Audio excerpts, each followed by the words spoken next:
Welcome back, guys. It's the Tightwad, and today we're talking about the dishwasher. And our dishwasher ran earlier, and I came into the kitchen and noticed that there's water coming out from the bottom of the dishwasher. So right now I'm going to start my diagnosis to find out what's causing the water leak. I went ahead and removed the lower rack from the dishwasher so it would have a little more room to work. And you'll see in here that there's this little flexible lip right here under the front edge where the door meets the bottom of the dishwasher.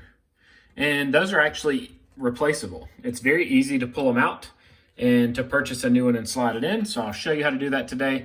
That is the leading cause of leaks in a dishwasher, and it is way easier to fix than you might think. In order to pull your dishwasher out of the cabinet, you typically have 2 screws at the top. Very rarely there'll be some down the sides, but most of the time it's just little straps right here at the top. So I'm gonna go ahead and remove those, and then we'll pull the dishwasher out enough to get to the seal. With the dishwasher out a little bit, we can now reach in here and grab hold of this seal and just pull it out. It just pulls straight downward and then slowly work it out all the way across. Notice when I pulled it out, there's a little bit of a notch on this end.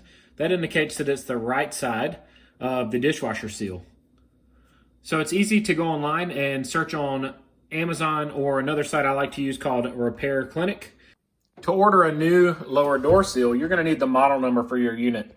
And on mine, it's just inside the door on the right-hand side. And my model number is right there. So I will now type that in Google to find the repair part that I need to purchase. I went to one of my favorite sites to find appliance parts called Repair Clinic.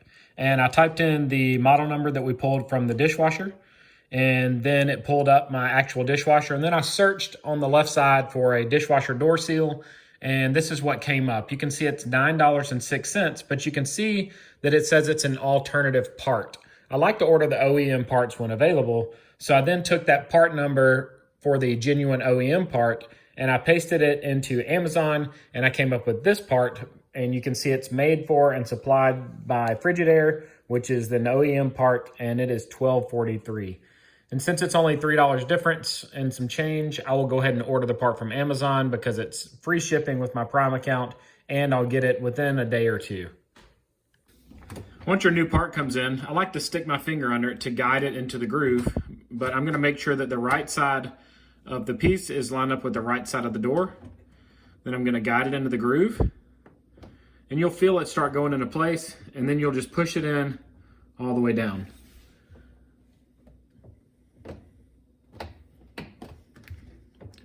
It should fit fairly easily into place, but just make sure it's in there good so it doesn't wiggle back and forth and up and down. And check it all the way down. And then the first time you run your dishwasher, make sure you keep an eye on it so that you can tell if there are any leaks before it causes a big mess in the floor.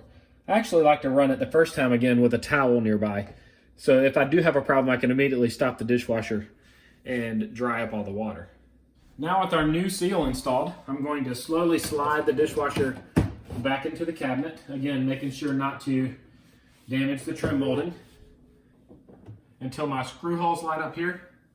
And I'm going to reinstall the 2 screws that hold it into place.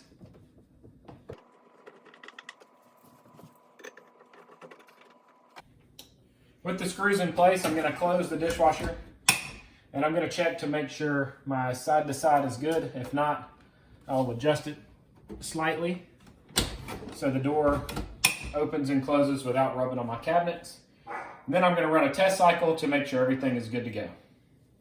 I hope you enjoyed this dishwasher repair video. If you did, give it a thumbs up and subscribe to my channel. Click that notifications bell so that you'll receive a notification every time I post a new one.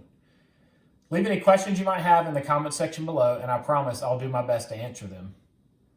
Follow me on both Instagram and Facebook if you want to see some more behind the scenes stuff and also see videos before they're posted to YouTube. Click any of the videos shown on the screen now and they'll open right up on your device. I hope you guys have a great day.